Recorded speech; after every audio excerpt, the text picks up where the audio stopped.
14 Hamilton and follow us on Twitter and Instagram at Cable14.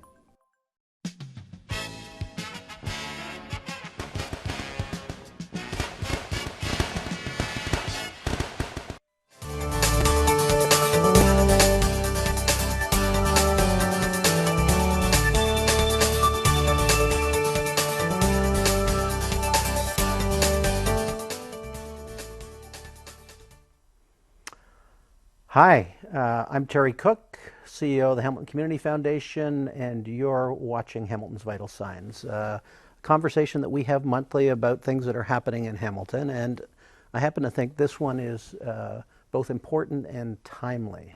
Last night I was at Beth Jacobs Synagogue for Kol Nidre, the service in advance of Yom Kippur, and of course last week there was hateful anti-Semitic graffiti that was inscribed at that synagogue in my neighborhood, and Rabbi Hillel, I think, had a very poignant message about the need for all of us in a community to speak forcefully about hate and it having no place in this community.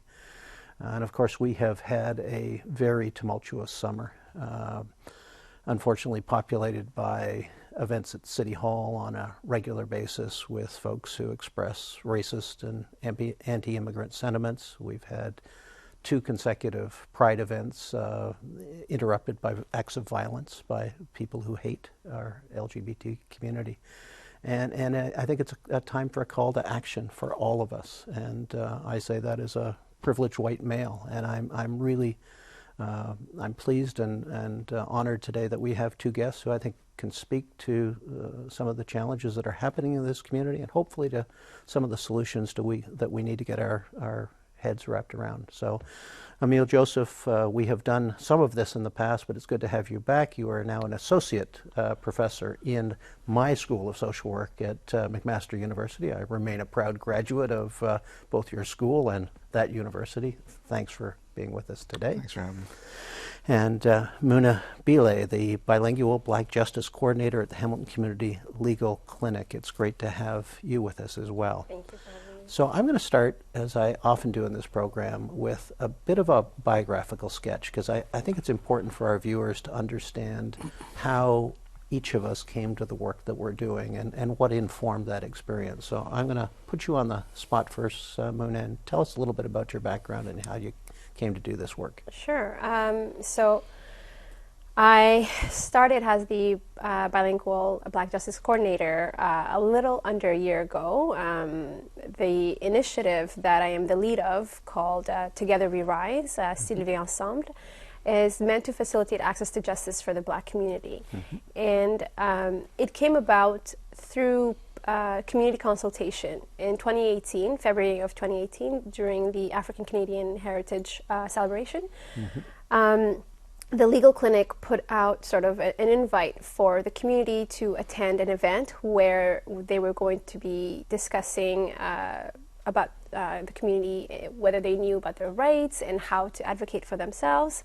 And in the midst of that consultation, there were some feedback and recommendations that we walked away with. One of them being that the community felt it was necessary to have a staff as well as a strategy that is targeted to facilitating access for the Black community. And essentially that's how this role came about, as well as the initiative. We're happy to say that in November it will be a year, and we currently have a very diverse advisory committee made up of various members of the community in Hamilton from the Black community. So different lived experiences, different opinions and views, and they really bring a lot of guidance to the initiative. And I think for me, I've always been interested in social work and engaging with communities and finding ways that they can access the services that they need and deserve. And this was just a wonderful opportunity to do the work that I have already been doing on a either volunteer basis or with my previous work experience. And so when we launched the initiative, we hoped to engage the various ethnocultural associations and really find out from the community what their needs were in order for us to facilitate accessing that relationship between service providers and the community. Fabulous. Sounds like you're perfectly well suited for the important work you're doing. Thank you. Ameil, same question to you. How'd you come to do the work that you're doing? I think it's a kind of confluence of trajectories that kind of combine together to form how I do what I do now. I think some of it has to do with my own history, family history, intergenerational history. As a Canadian-born Guyanese of South Asian descent, a descendant of indentured laborers who were brought from India to work in sugar plantations in Guyana. My great-grandmother was actually born on a boat. And on my grandfather's birth certificate, it's interesting because her name is there, her first name, and then a number, a registration number, and the year and the name of the boat. So no last name, Right. kind of treated as a piece of property. Chattel. Yeah. And I kind of grew up learning about this history and those stories. And so history and story are foundational to how I do my research. Yeah. When I think about the impacts of colonialism and structural racism, systemic racism, these have framed how I do what I do. In my professional work, I worked in mental health for 10 years, in supportive housing, community mental health, assertive community treatment, early intervention. And in that role, I saw a lot of systemic issues that I was familiar with via my own experience. That which was overwhelmingly impacting Black, Indigenous, and people of color, including more criminalization in the mental health system, unfair treatment, more coercive treatment, and issues related to thinking about racialized people as somehow inherently burdensome or threatening or violent, and these kinds of things. When I came back to school, I was particularly interested in how these problems that we have within immigration systems and services and settlement, in criminal justice, and in mental health, carry with these ideas, carry with them these ideas, and that they're also historical and they impact people's lives. And what I do now mostly is study examples of how we could use history and contemporary experience to do some of these things better. Perfect segue. And you and I have had some previous discussions about the relative lack of understanding of Canadian history in its fullness by even those of us who were history majors. And having been educated on both sides of the border, in my own case, I knew a whole lot more about the civil rights movement and Jim Crow in the United States than I did any of our local knowledge. And I want to start with a history question for you, because it's hard to imagine we're talking about neo-Nazis in Hamilton in 2019 and hatred, but we have our own less well-known precedent of racism and hateful behavior right here. And I want you to just talk a little bit about that, and then I want to talk about the No Hate in the Hammer campaign that you're a part of. So set the backdrop for us, and how does it relate to what's happening at present? Yeah, I think when I think about history, I think about the kind of dominant stories we're told, and then the stories that are around them and underneath them. Yeah. Particularly around how we think about Hamilton as a city, the roots of white supremacist organizing here in the 1920s and 30s. There are examples, you can dig them up, where the KKK tried to prevent, a Hamilton chapter tried to prevent a interracial marriage in Oakville, and 75 people, KKK members, intervened in that situation. And it's very interesting because... led by a local minister. Yeah. Fascinating. Right. And because the gentleman was black, perceived to be black, but who happened to be indigenous. Yeah. So that is a unique history because Hamilton has its own proximities to how we think about colonialism and our relationships or lack thereof with indigenous communities, and how we think about black history in Hamilton. We think about sometimes people like John C. Holland and the Stewart Memorial Church and local leadership back from the late 1800s. That is almost erased. And we don't think of it again until we see our first black city councilor in 2014. Yeah.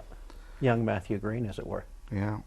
Even Hat Street, Samuel Hatt, in Dundas, is named after someone who bought and sold slaves. The Hatt brothers, I guess, both. But there's a story written by Benjamin Drew, who wrote an account of slavery locally. And there was a woman named Sophia Pooley who was bought from Joseph Brant, the indigenous leader, by Samuel Hatt. So those are the kinds of things that are underneath our feet. The history of Westdale as a largest planned community in the country at the time that explicitly precluded not only people of African descent, but a whole bunch of other groups, including Jews and foreign-born Western Europeans. And that, again, was officially part of our planning history, but largely erased from an understanding of how we got to where we are today. And I think it's unfortunate because we often have these conversations only during the month of February, at best, right? And even then, like you said, I think most of those conversations revolve around the achievements of African Americans, which is wonderful. But we also have our own history in terms of racial inequalities and even our success stories, right? And I think it's extremely important for especially our youth to see in themselves that there were others that came before them and that have really impacted the way that we live, whether it is in their ability to engage with the rest of the community and put highlight on some of the plights of black folks in Canada, or whether it's just simply their ability to simply succeed as a person of color in this country. So yeah, it's fascinating that we don't have these conversations throughout the year. Indeed. And share this knowledge, right? Your mind is going to be blown, but we're at the halfway point. We have to go to a commercial break. I want to pick up when we return on what's happening today in Hamilton and what it is that each of us needs to do as citizens to confront hate and racism and frankly to build a stronger and more inclusive community.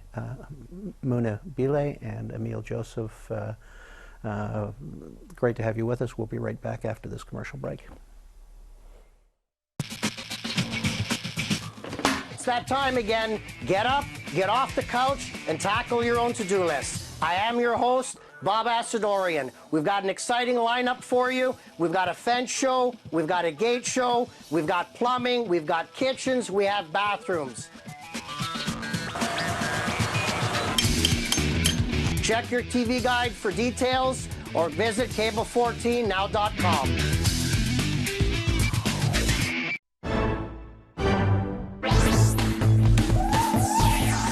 Hi, I'm Laura Babcock, host of The O Show here on Cable 14.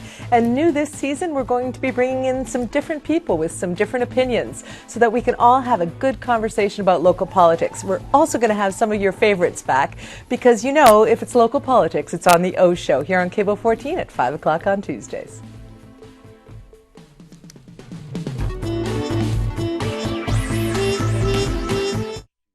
You can visit our website at cable14.com. Like us on Facebook at Cable 14 Hamilton, and follow us on Twitter and Instagram at Cable 14. Gotta go back. We're talking basketball, but that's not the reason for the show in the interim. We're talking about hate and racism, anti-racism in Hamilton. with two people who are uniquely positioned to provide insight for us. Mouna Bile from the Hamilton Community Legal Clinic, Ameil Joseph from McMaster University School of Social Work. We're going to pick up where we left off, and that is directly to where we're at in Hamilton and some of the challenges that were highlighted in a couple of CBC Hamilton features on racism and hate in Hamilton in the last couple of days. Talk about the community initiative that you're a part of, the No Hate in the Hammer campaign. Where did it come from, and what are you hoping to achieve with it? So I think initially it had started with just a shared concern in terms of safety for our communities. And together with the John Howard Society and the Hamilton the Hamilton Roundtable for Poverty Reduction, we all got together and sort of brainstormed how we can really make an impact in terms of all these things that we're seeing in our communities. And I think initially we had hoped that we would just launch this campaign and hopefully we would have a lot of buy-in from the community. We knew that we wanted to stand for inclusivity, diversity, and a compassionate Hamilton. And we were pleased to see that on August 1st, when we launched the campaign, we had a wonderful turnout. And as a result of that, we were able to build a broad coalition of community members from different sectors, whether it's public, private, there was spiritual leaders, just regular everyday community members, folks from marginalized communities. And when they came together, they knew that what they wanted to do was to address first the issue of the rising hate in our city, as well as simply the fact that various members of our communities do not feel safe and don't think that they're being heard by our officials. So we wanted to come together and strategize in a way that we could actually have a strong impact. We are happy to say that we have built a working group which is tasked to putting together the mission, the mandate, the values of the initiative, as well as any policies or project that we will be focusing on in this particular year.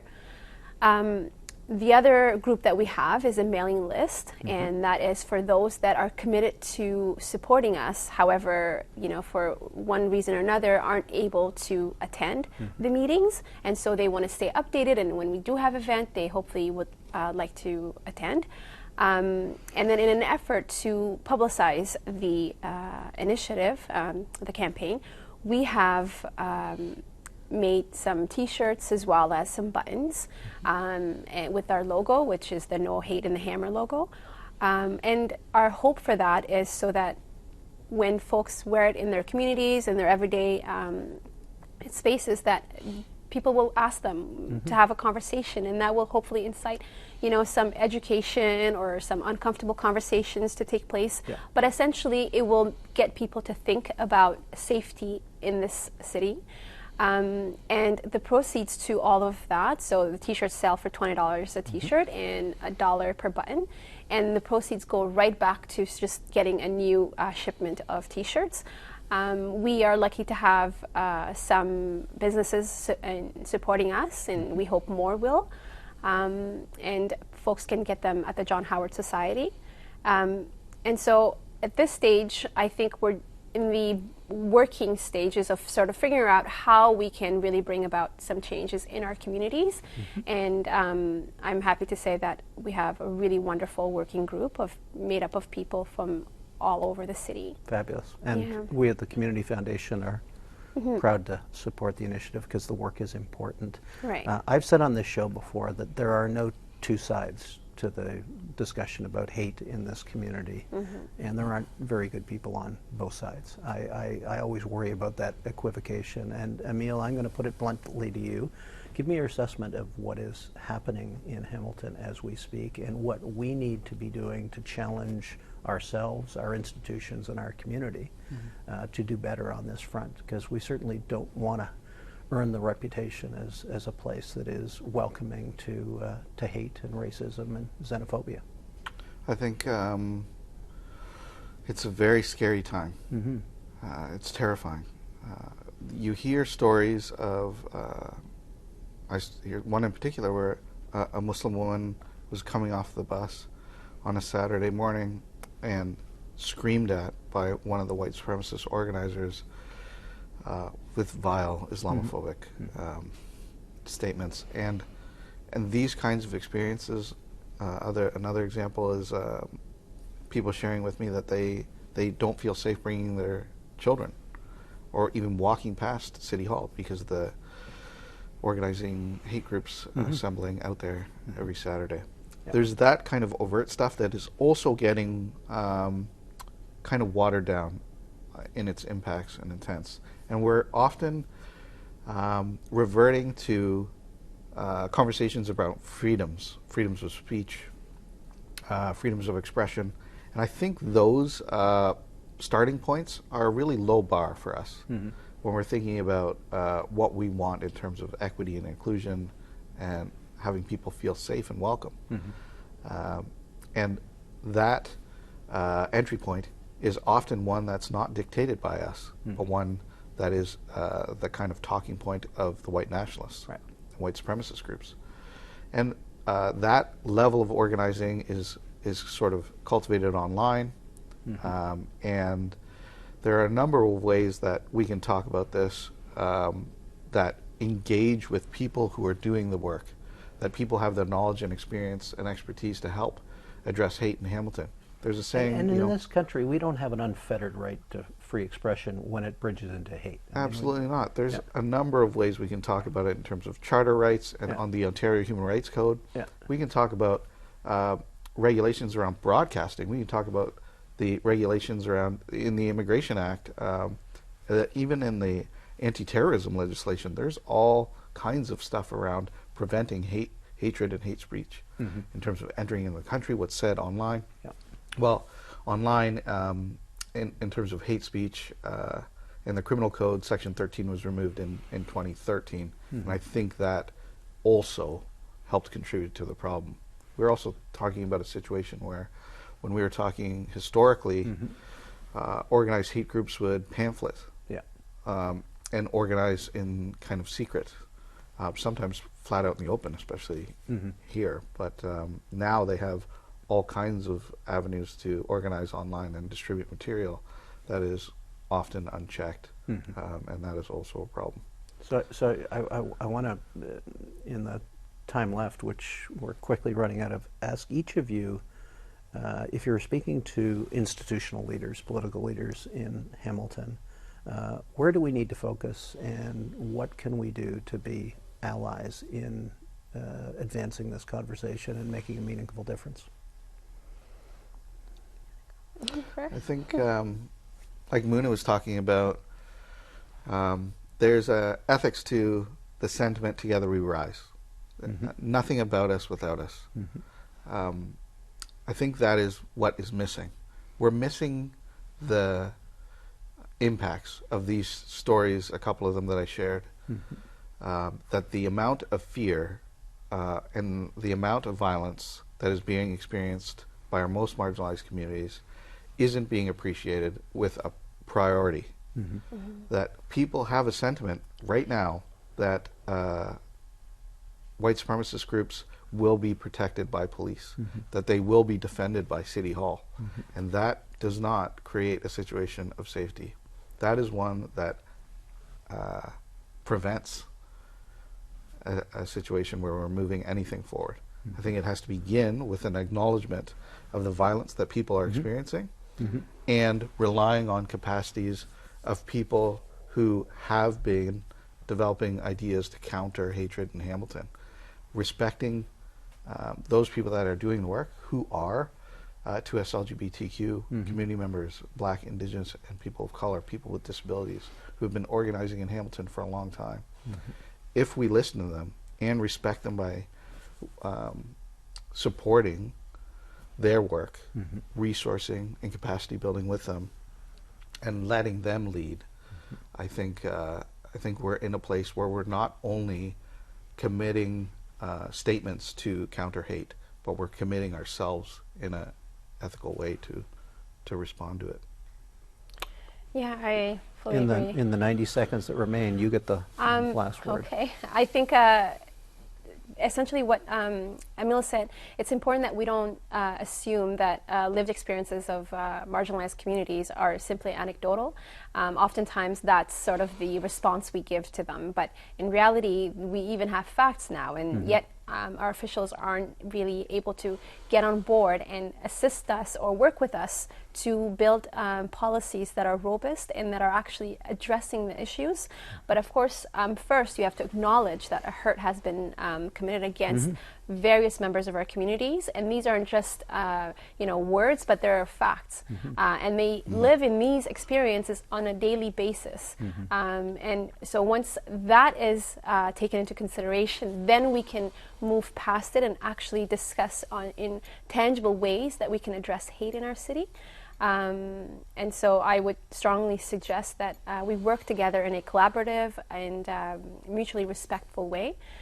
Without it, I don't see much progress happening. Perfect point to end, and something important to ponder. Thank you both for the time and wisdom today, and for the work that each of you continue to do, and for the important advocacy that you're a part of.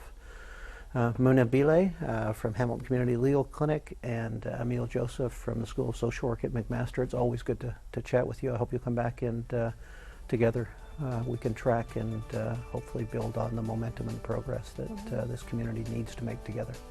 Thank you. Thank you so much. I'm Terry Cooke. You've been watching Hamilton's Vital Signs. As always, you can follow us on Facebook and Twitter. Hope you will join us again next month. We're over and out for now. Take care.